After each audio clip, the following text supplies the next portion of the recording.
கேரள மாநிலம் வயநாடு அருகே ஏற்பட்ட நிலச்சரிவால் 5 பேர் உயிரிழந்துள்ளது பெரும் அதிர்ச்சியை ஏற்படுத்திய நிலையில் தேடுதல் பணிகள் தீவிரப்படுத்தப்பட்டுள்ளன. இதுகுறித்த கூடுதல் தகவல்களை செய்தியாளர் பிரசாத் வழங்கிட கேட்கலாம். பிரசாத், வணக்கம். தேடுதல் பணியில் எவ்வளவு வீரர்கள் ஈடுபட்டிருக்கிறார்கள்? அங்குள்ள கள சூழல் தற்போது எப்படி இருக்கிறது? வணக்கம். கேரள மாநிலம் வயநாடு மாவட்டத்திற்குட்பட்ட மேப்பாடி பகுதியில் நேற்று காலை சுமார் 11 மணிக்கு சுரங்கப்பாதை கட்டுமான பணிக்கு இடையே அந்த பகுதியில் மண்சரிவு ஏற்பட்டது. இந்த 100க்கும் மேற்பட்ட தொழிலாளர்கள் கட்டுமான பணியில் ஈடுபட்டிருந்த நிலையில் அவர்களில் சிலர் மாயமான நிலையில் அவர்களை தேடுகின்ற பணி நடைபெற்றது. நேற்று அந்த சம்பவம் நடைபெற்று சில நிமிடங்களிலேயே அந்த தேடுதல் பணி துவங்கிய நிலையில் தொடர்ந்து நடைபெற்று வருகிறது. இரவு பகலாக நடைபெற்றது. இன்றும் அந்த பணிகள் நடைபெற்று வருகிறது.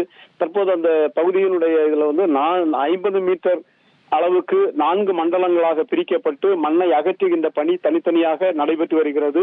4 மண்டலங்களிலும் தனித்தனியாக மண் அள்ளக்கூடிய இயந்திரங்களும் அதே போன்று மண்ணை தோண்டுகின்ற இயந்திரங்களும் பணியில் ஈடுபடுத்தப்பட்டு தொடர்ந்து பணிகள் நடைபெற்று வருகிறது.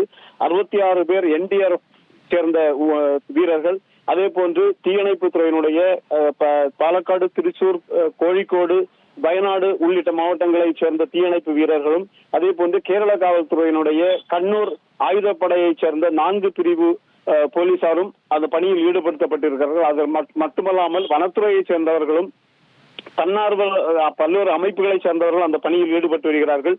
அதாவது சக தொழிலாளர்கள் கூறிய அடிப்படையில் இன்னும் 5 தொழிலாளர்கள் அங்கு காணவில்லை. இவர்கள் பெரும்பாலும் வெளி மாநிலங்களைச் சேர்ந்தவர்கள் என்பதால் அவர்கள் விவரங்களை தெரிய வாய்ப்பில்லாத நிலையில் 5 பேர் அந்த மண்ணில் சிக்கியிருக்கலாம் என்ற அடிப்படையில் அவர்களை தேடி வருகிறார்கள். இந்த பணிகள் இன்று மதியத்திற்குள் முடிவடையும் என எதிர்பார்க்கப்படுகிறது. அதனால் மண்ணுக்குள் சிக்கியிருந்தால் அவர்களை கண்டறிவதற்கான நடவடிக்கை மேற்கொள்ளப்பட்டு வருகிறது. இந்த பணிகளை பார்வையிடுவதற்காக இன்று மதியம் கேரள முதல்வர் சதீசன் திருவனந்தபுரத்திலிருந்து தனி ஹெலிகாப்டர் மூலமாக வயநாட்டிற்கு சென்று அந்த பகுதியில் பார்வையிட இருக்கின்றார். இங்கு நடைபெற்றுக் கொண்டிருக்கின்ற இந்த பணிகளை தொடர்ந்து கண்காணித்து வருவதற்காக அந்த பகுதியில் அமைச்சர்கள் அனில் மற்றும் அதே போன்று சித்திக் ஆகிய இருவரும் அங்கிருந்து மாவட்ட அதிகாரிகளோடு அந்த பணிகளை கண்காணித்து வருகிறார்கள். தொடர்ந்து இந்த பணிகள் நடைபெற்று வருகிறது. தகவல்களுக்கு நன்றி பிரசாத். இனி செல்லும் இடமெல்லாம் செய்தி. தந்தி டிவியின் வாட்ஸ்அப் சேனலை ஃபாலோ பண்ணினா செல்லருக்கும் இடமெல்லாம் செய்தி.